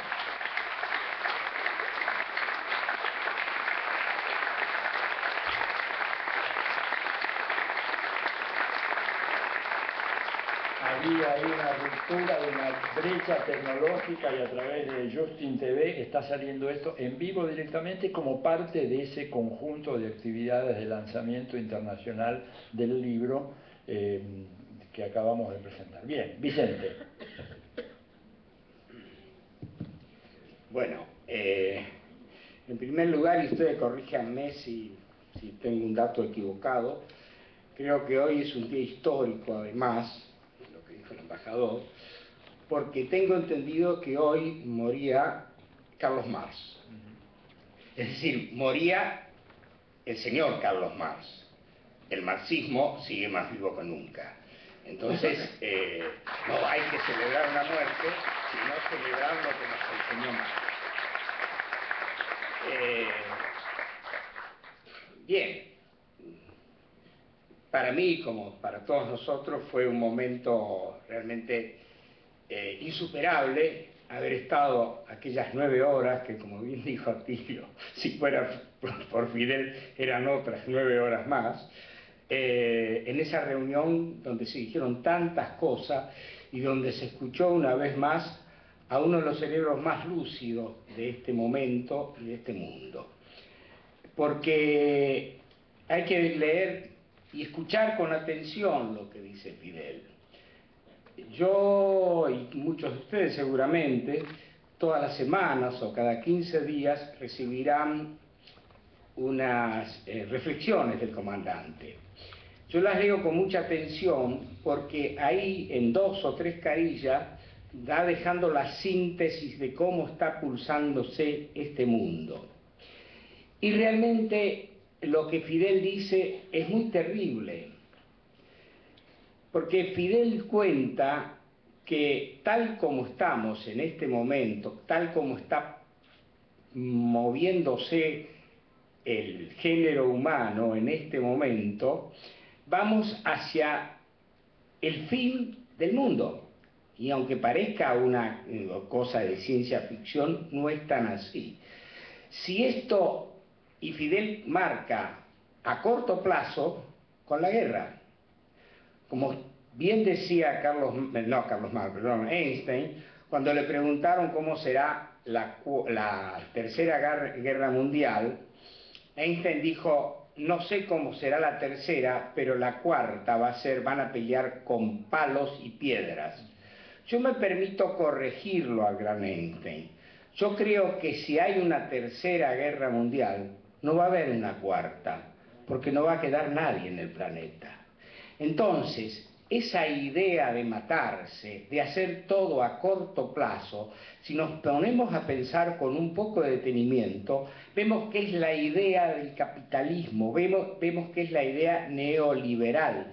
Cada vez que un empresario funda una empresa, lo que le interesa es ganar dinero a corto plazo y le importa un comino el daño que vaya produciendo a partir de ganar ese dinero. Esa es la diferencia esencial que hay entre una idea socialista, una Cuba y un Estados Unidos. Yo lo resumo, lo he dicho varias veces, mientras cada vez que hay un desastre en el mundo, Estados Unidos manda marines, es decir, gente que va a matar. Estados Unidos manda marines y Cuba manda médicos, gente que va a curar. ¿Entiendes? Esa es la diferencia esencial, es lo que hay que tener en cuenta y escuchar lo que dice Fidel. Parar cualquier tipo de guerra, como sea, porque esto nos va a matar a todos.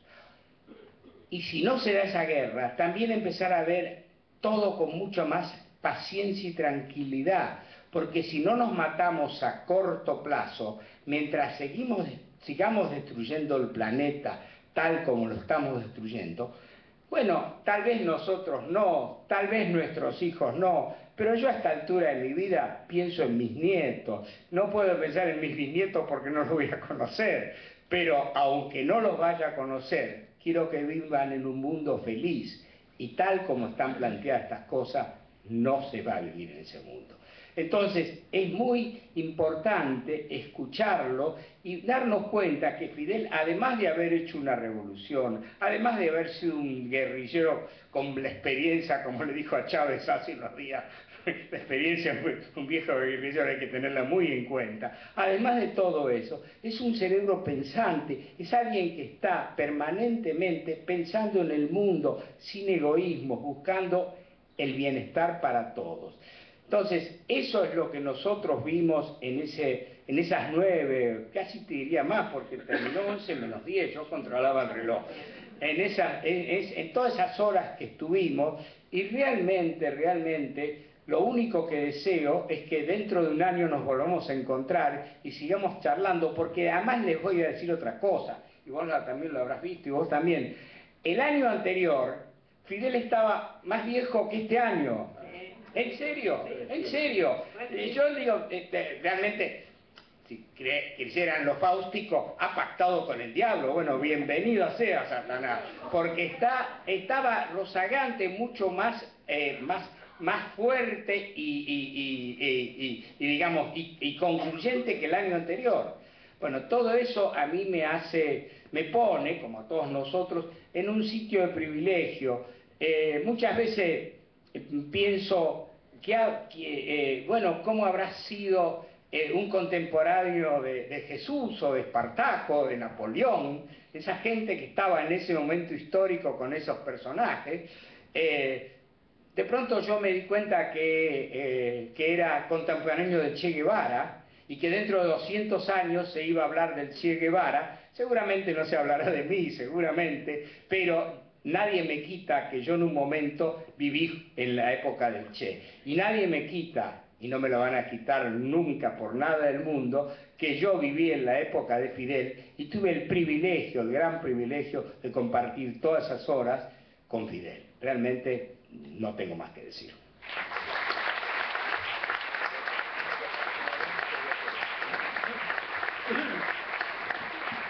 Muchas gracias, Vicente. Antes de dar la palabra a Estela, quería decirles que ustedes seguramente saben, habrán visto, hay una campaña feroz de una virulencia pocas veces vista en los medios argentinos en contra del presidente Chávez. Una campaña que ha llegado a tener ribetes espectaculares. Yo hice un pequeño cálculo, ¿verdad? Y miré, hice una búsqueda en los últimos 14 años, o sea, desde que Chávez aparece a la luz pública, ha habido casi 10.000, casi 11.000 referencias en el diario La Nación a la figura de Chávez. Y en el 99% de los casos, absolutamente negativa. Si han visto La Nación los últimos días, aparece la figura de Capriles ensalzado, digamos, como un estadista de primer nivel, siendo que es un energúmeno absolutamente impresentable, un hombre que se atrevió a hacer lo que ni siquiera Pinochet y Videla hicieron, que fue tomar por asalto una embajada de un país considerado enemigo. Eso fue lo que hizo Capriles durante el golpe de Estado del 2002 en Venezuela.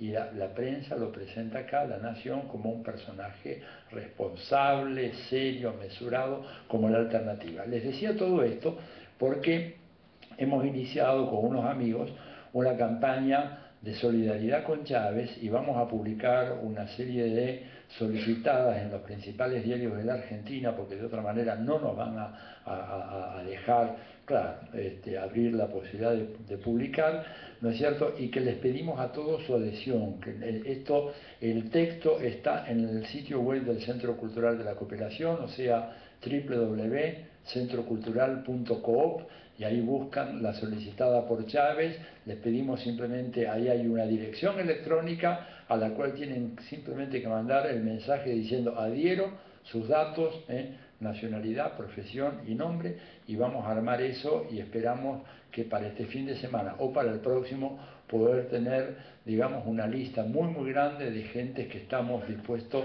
a parar esta campaña de infamias y de agresiones en contra del presidente Hugo Chávez. Estela.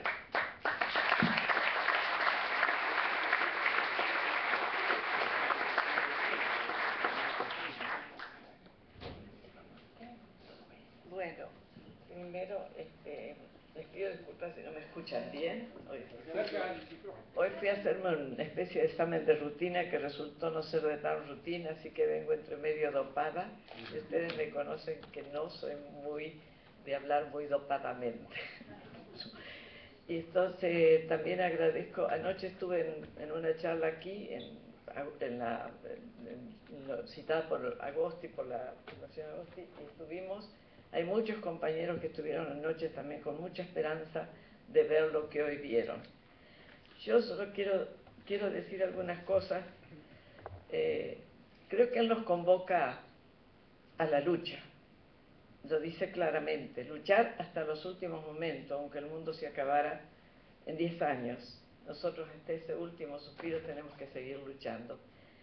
Pero a mí me impresionó mucho también la reunión del año pasado. La reunión del año pasado fue una reunión excelente, porque ahí él fue el gran disparador del momento que estaba viviendo el mundo. Él empezó preguntando, como lo hizo esta vez, qué pasaba en cada lugar. En ese momento había gente estaba Thierry Mason, de Francia, había mucha gente que en esta oportunidad no estaba, de muchísimos países, y que podían tocar temáticas que están en este momento, son claves. Y él disparó ahí ese cuando terminamos de hablar nosotros, como yo digo, nos puso los pies sobre la tierra. Todos estábamos hablando de un problema en un lugar, de un problema en otro, y él nos llevó a lo universal rápidamente, planteándonos, por ejemplo, esta tragedia de una especie en extinción si seguimos permitiendo que eso suceda. Es decir, él no es un escéptico para nada. Él lo que está diciendo es que nosotros lo podemos hacer, pero no lo vamos a hacer sentados. No lo vamos a hacer de ninguna manera como se pretende estarlo haciendo. Hay que pasar un poco a la acción. Cuando decía ahora, por ejemplo, Morón lo de Chávez, y hay que salir a la calle también, compañeros, que nos vean en la calle, que sientan que hay una defensa, que el pueblo venezolano nos sienta. Bueno, cuando Cuba tiene su problema, hay que salir a las calles, que nos sientan. La quieren tapar, destapémosla nosotros. Es decir, empecemos a tomar otra conciencia del grave momento que estamos viviendo. Empecemos a tomar otra conciencia de que cuando él nos dice que ese mundo va para la extinción, también nos está diciendo que podemos hacer muchas cosas para evitarlo. Por ejemplo, el tema de la guerra, y vuelvo a insistir, no podemos estar hoy mismo todos los días contra Chávez. Todos los días hay un letrero en todos los periódicos de este país, ninguno se salva, represión del régimen sirio. Y resulta que hasta los rusos, con una claridad, hasta diarios europeos, hasta el diario ABC, ha estado platicando ahí, conversando con los mercenarios que están en Siria.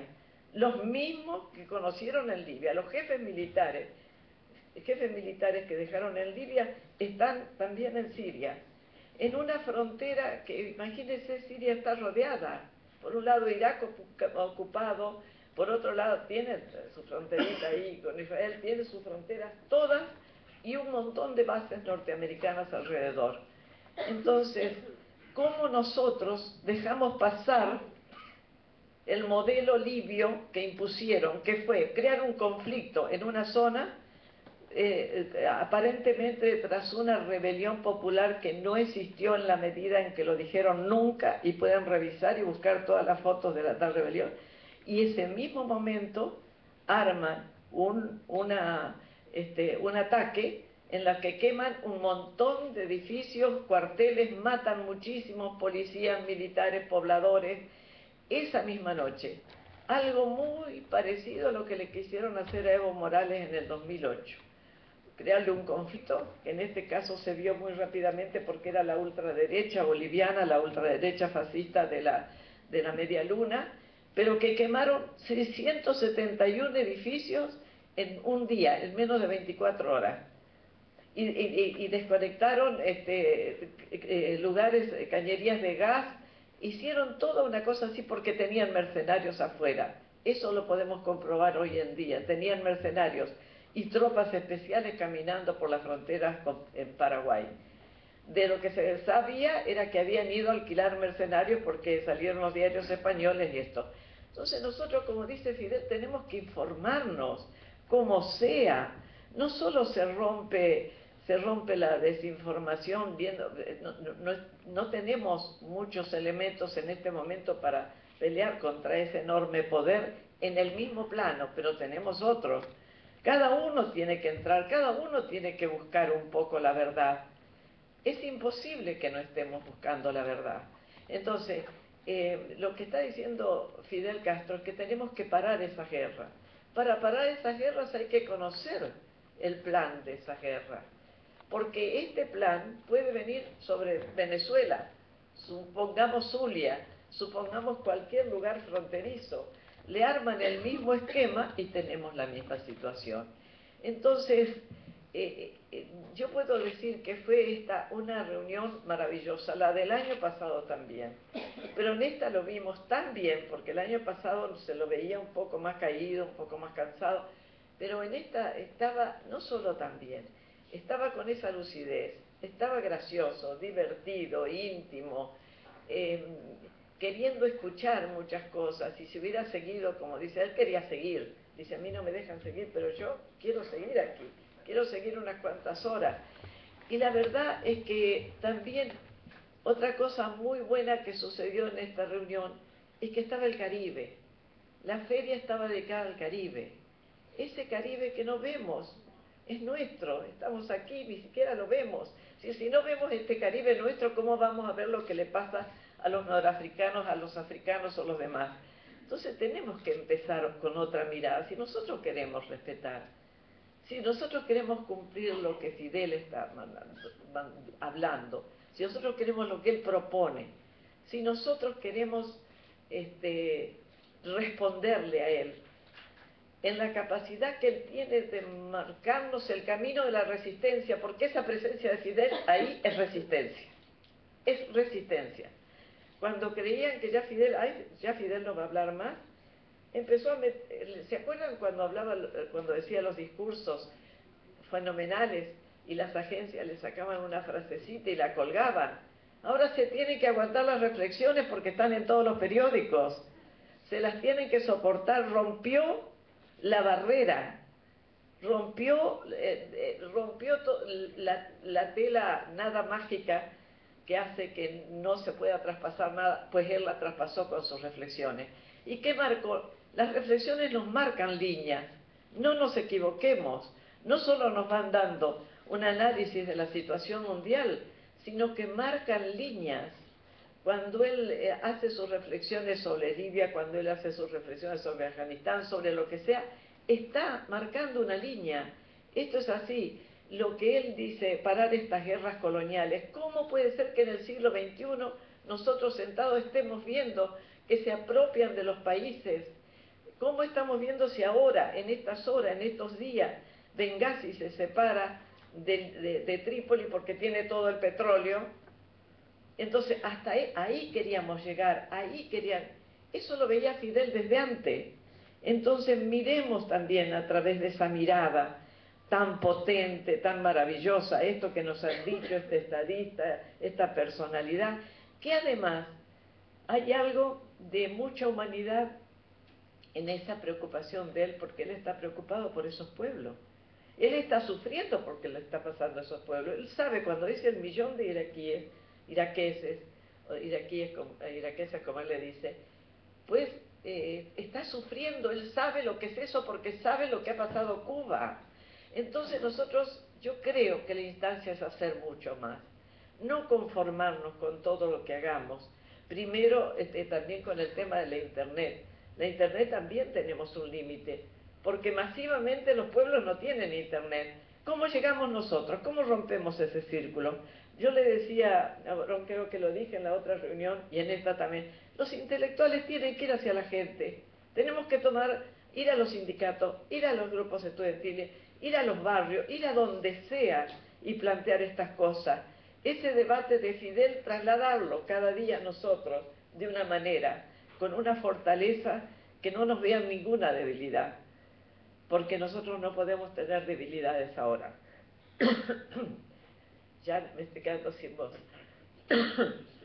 Entonces, ante este mundo, tenemos esa figura extraordinaria diciéndonos, anden. Bueno, empecemos a caminar. No pasado mañana, hoy, mañana. La acción, compañeros, y la acción son muchas cosas. La acción es ese movimiento, la acción es estar con la gente, la acción es buscar un lenguaje para el pueblo, porque tampoco hay un lenguaje. Entonces, tan disgregado como están,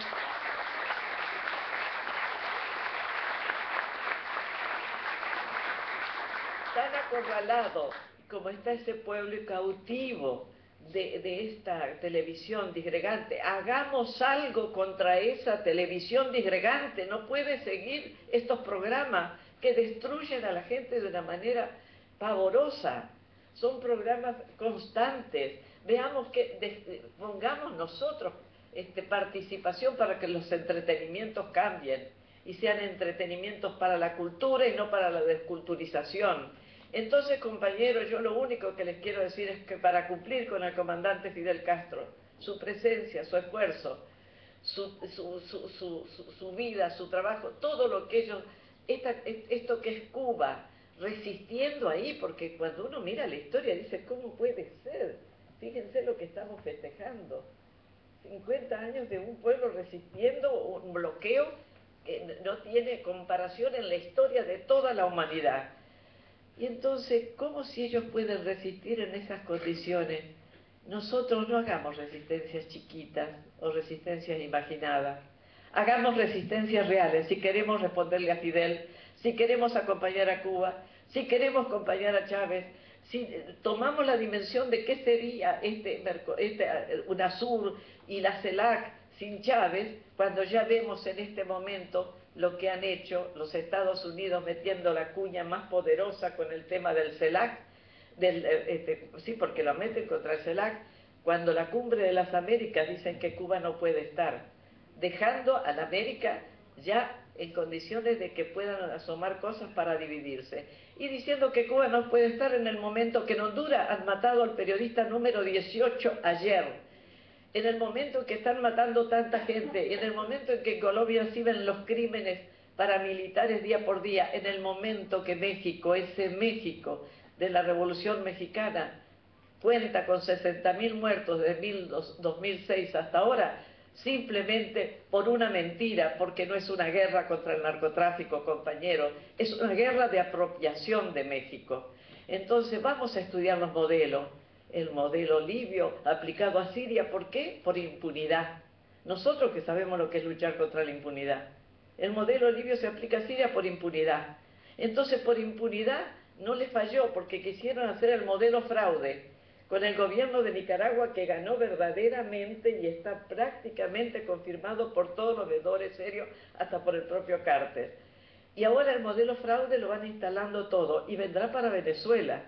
En Venezuela pueden imponer el modelo fraude, el modelo un modelo diríamos, de que de repente crear un conflicto fronterizo, porque tienen todo, tienen 7 bases en Colombia, por favor.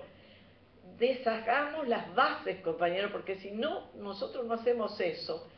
La OTAN no va a permitir nunca que los ingleses, esta cosa de Malvinas, que tanto nos toca y que Fidel tocó también con mucha seriedad, ahí hay una base que es estratégica para la OTAN y para la flota de Estados Unidos. ¿Ustedes creen que nos van a entregar una base? Entonces hay que deshacer el nudo de bases, y entre esas la nuestra. Compañeros, a lo que nos llama Fidel es a luchar hasta el último minuto de nuestra vida y no defeccionar.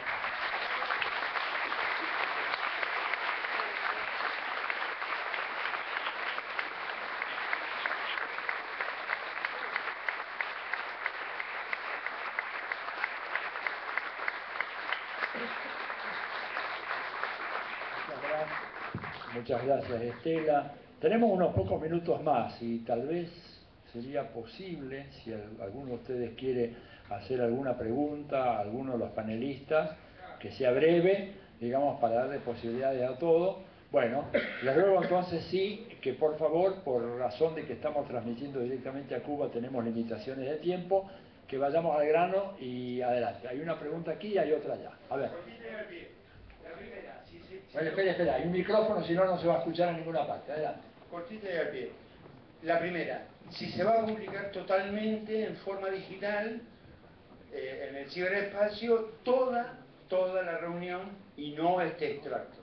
No, en el ciberespacio ya se ha subido la totalidad de la reunión. Se ha hecho toda la transcripción. Y en el libro también. Segunda, cortita y al pie también. Ya que Fidel nombra y hace muy bien en nombrar un manifiesto latinoamericano, ¿por qué no empujar, así como empuja esta misma reunión en diferentes partes del mundo, en Sudamérica y Latinoamérica, un manifiesto que se haga popular por internet, porque la base sólida que hoy tenemos, pero popularmente con la militancia, para que sea refrendado sobre la cultura y el patrimonio de los latinoamericanos? Muchas gracias. Yo diría que se está trabajando en eso. Todavía no hay nada concreto, pero es una idea que ya está circulando y que esperamos, en el curso de este año, poder salir con algo concreto en esa dirección. No, solamente decirle que para eso también hay que luchar por la unidad. Porque si nosotros nos unimos, miren, los países árabes si hubieran Estados Unidos, si hubiera pasado esto que está pasando, de ninguna manera.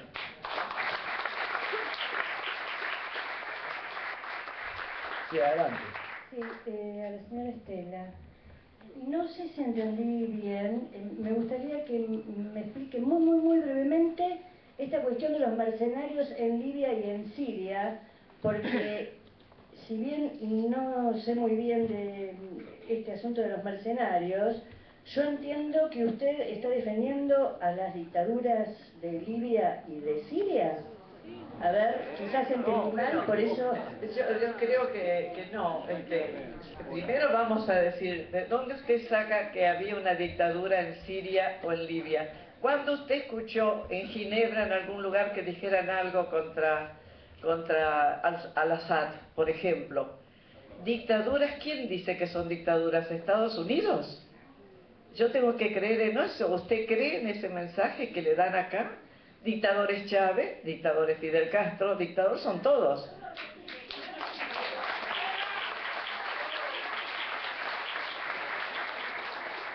Por eso te explicaba, porque estoy explicando que se tomaron esos países. ¿A qué fueron a ese país? A quedarse con el petróleo fueron, con el petróleo, con los recursos naturales. Se tomaron un país con una invasión que duró 8 meses bombardeando un pueblo de 6 millones de habitantes. No, en Irak ya lo habían hecho. En Irak mataron más o menos 800.000. En Afganistán mataron otra cantidad. Este es el de Libia, es el tercer genocidio y quieren ir por el cuarto en Siria. Siria no le ha hecho nada a nadie. Ellos necesitan tomar Siria para invadir Irán, para crear el escudo de misiles, para atacar a la Unión Soviética, porque ellos hablan de, el imperio, Estados Unidos y sus asociados, la segunda potencia colonial, como decíamos, Gran Bretaña, están en una guerra colonial, quiere tomarse todo el mundo, y a nosotros también. Entonces, todas las nuestras van a ser dictaduras si se oponen a eso. Esa es la realidad, amiga. Entonces, por eso estamos diciendo que hay que leer otros diarios. No se quede con los de acá, porque lo que estamos recibiendo acá es simplemente el mismo discurso hegemónico que el Pentágono, no lo dice solo el imperio, que el Pentágono, los militares necesitan para invadir los pueblos. Eso es así. A ver.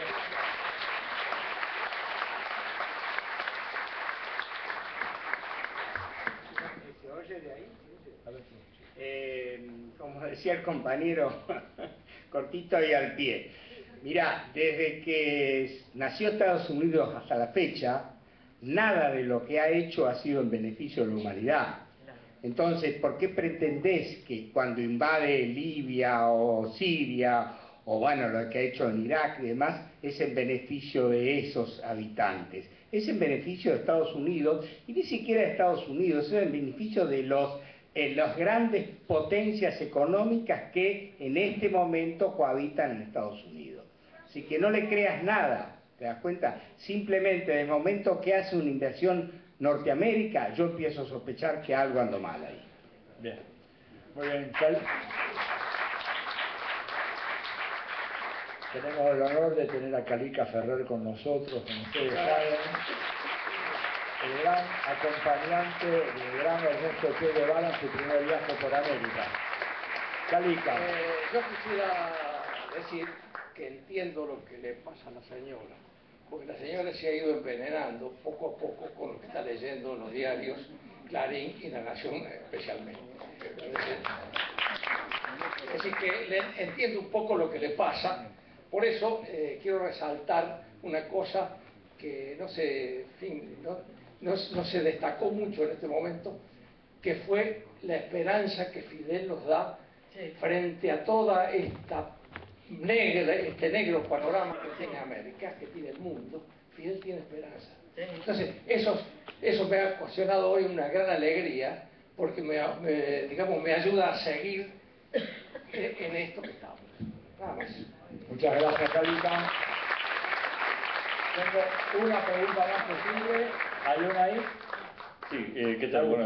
Buenas noches a todos, y también para la compañera decirle que todavía estoy esperando las fotos de los bombardeos de Gaddafi, de las manifestaciones que dieron pie a invadir Libia, como estoy esperando las fotos de los niños que dicen que Siria mató también ahora en Home.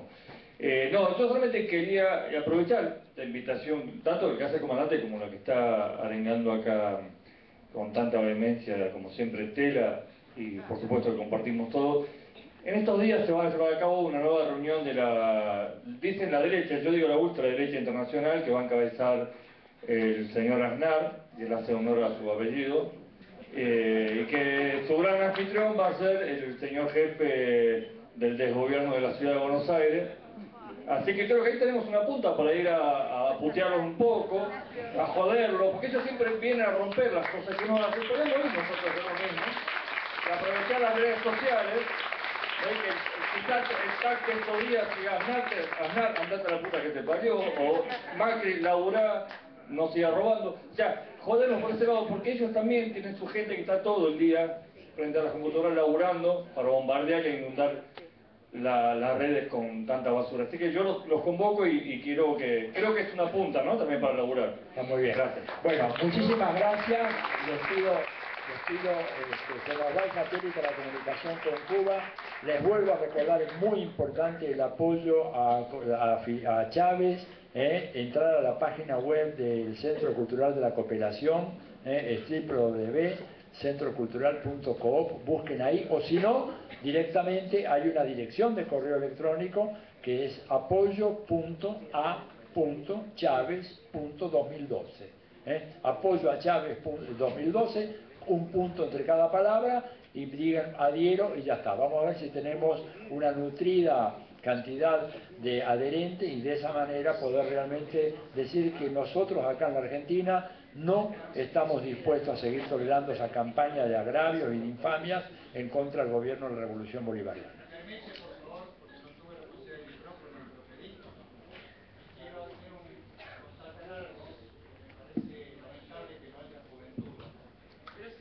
Ay, cómo no.